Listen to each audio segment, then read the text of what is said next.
It is the end of our second week. Where's the time going? I cannot believe that we are almost halfway done with this pattern this month. It is flying by, which means that's good, right? We're all having fun and we're enjoying ourselves, and that's why it's flying by. Don't forget that you can head over to DMC and get yourself some supplies still. Make sure you use my code GULAXDMC at checkout for 15% off your purchase. So today we're going to be working on something called the Encroaching Satin Stitch. Basically the satin stitch filling in the space, straight stitches in a way that's kind of overlapping. It's kind of like the long and short stitch in a way, but not really. You won't be doing too much thinking with this one, kind of just filling it in. The way the Etoille lays, you don't have to be too particular as well. We're going to be using the Etoille.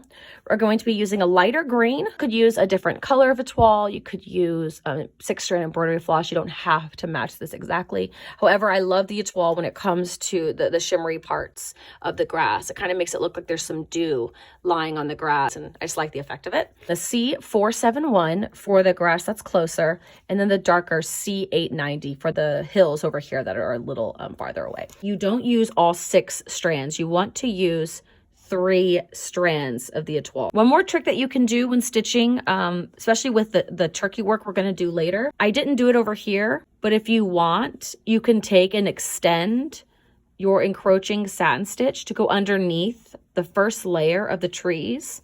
That way, whenever they're done, you won't see any white through it. If you can kind of see the white through the fabric.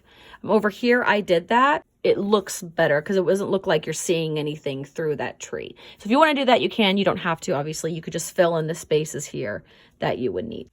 Thread your needle.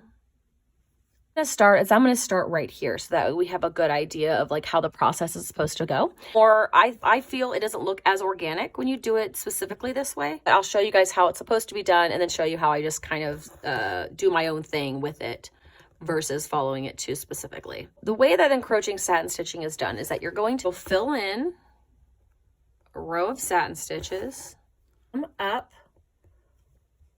in between. One stitch was here and one stitch was here, okay? You would come up here and then you would go right in between those 2 stitches. And you would do that all the way down the line.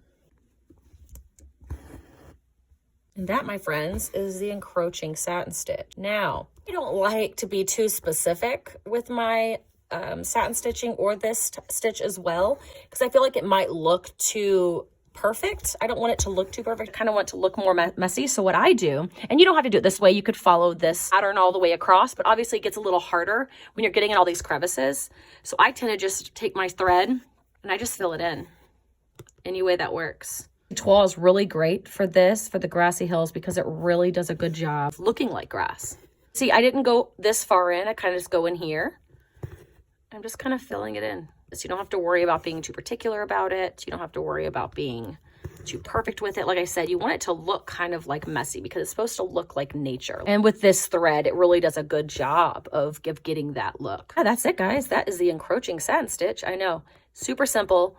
However, this one will take a little bit more time to fill in. Make sure that you get ahead of yourself this weekend, trying to catch up. So that way on Monday, we are ready to go with doing all of the hair of our pattern. Thank you for tuning in today. Don't forget, you can head on over to DMC and get yourself some supplies. Just make sure to use the code GULAXDMC at checkout. Thank you guys for tuning in. Hope you're enjoying this week. And I'm really looking forward to next week. Next week's going to be a little more complicated, but it's going to be so much fun. And we're going to learn so many cool things.